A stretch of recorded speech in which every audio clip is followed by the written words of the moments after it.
Israeli-Palestinian conflict is a phrase that is reminded to us almost every day from current news. This decades-long dispute over land claimed by two groups of people has already claimed many civilian casualties, mostly Palestinians. But what is actually behind this conflict? Let's dive deep into history. The conflict has its roots in the rise of Zionism, a national movement that arose in Europe at the end of the 19th century. This movement aimed to create a home for Jews, specifically in Palestine, a region corresponding to the land of Israel, often mentioned in all Jewish legends. During the first years of the existence of the Zionist movement, some important representatives such as Theodor Herzl, who, among other things, was behind the opening of the first Zionist Congress in Basel, Switzerland in 1897, supported the Jewish state in several places, and not only in Palestine. Among potential candidates for the Jewish state were places such as British East Africa in today's Kenya, Argentina, Cyprus, Mesopotamia, Mozambique, or the Sinai Peninsula.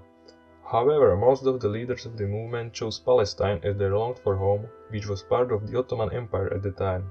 With the rising power of the Zionist movement, this process of creating a Jewish state was perceived as an ingathering of exiles and an attempt to put a stop to the exoduses and persecutions that have marked Jewish history by bringing the Jewish people back to their historic homeland. The decade before the outbreak of World War I was symbolized by the early beginnings of Jewish colonization, which of course came with significant changes in Ottoman Palestine. The acquisition of land by the Jews, the expulsion of Arab peasants, and the armed confrontations with the Jewish paramilitaries all contributed to the growing fear of displacement and dispossession of the Palestinian population. This fear would gradually supersede a broader sense of Palestinian national expression that included the rejection of the Zionist goal of turning a predominantly Arab land into a Jewish homeland. From the beginning, the Zionist movement was supposed to relocate, or rather ethnically cleanse, the Arab Palestinian population away from the region to establish a Jewish demographic majority. This mindset was, according to the Zionist leaders, inevitable and built into Zionism.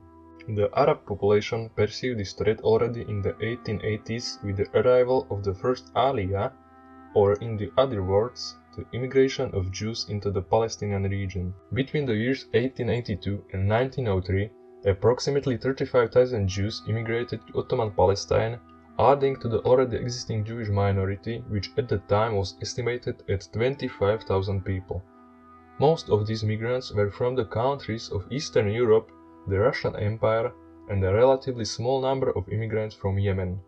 While groups of these immigrants were happy and enthusiastic about coming to Palestine, their numbers were not quite large enough to fulfill the plans of the movement, which however changed with the arrival of other waves of immigration.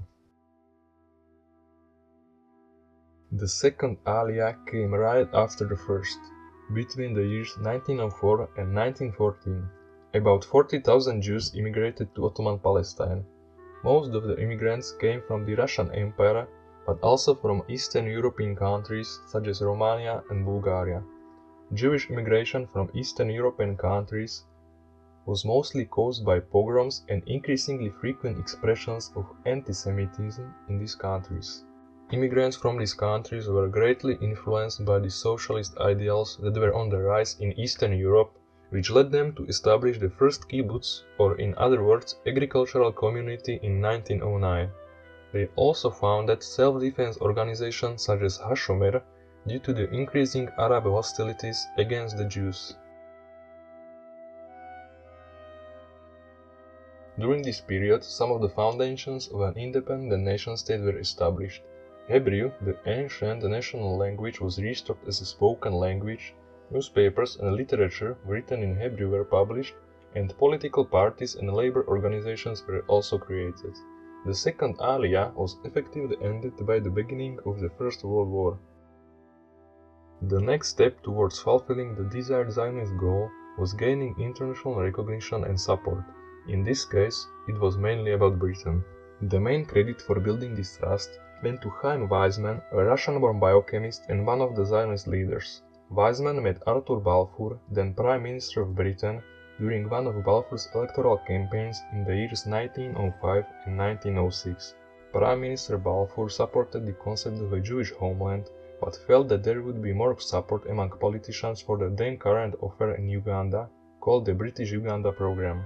Following the mainstream Zionist rejection of that proposal, Weizmann was later credited with persuading Balfour, the Foreign Secretary of Britain during the First World War, for British support to establish a Jewish homeland in Palestine, the original Zionist aspiration. Chaim Weizmann's efforts to build British support for the Zionist movement would eventually secure the Balfour Declaration, a public statement issued by the British government in 1917 during the First World War announcing support for the establishment of a national home for the Jewish people in Palestine. Weizmann would take on a maximalist interpretation of the declaration, in which the negotiations on the future of the country were to happen directly between Britain and the Jews, excluding Arab representation. At the Paris Peace Conference, he would later famously share his interpretation of the declaration in his announcement of the goal to make Palestine as Jewish as England is English. Partially in response to the Zionist movement, a Palestinian national movement would develop more concretely in the interwar period. The Mandate for Palestine, which established British administrative rule over the territory after the First World War, formally incorporated the Balfour Declaration into its wording. But the years that followed would see Jewish-Palestinian relations deteriorate drastically.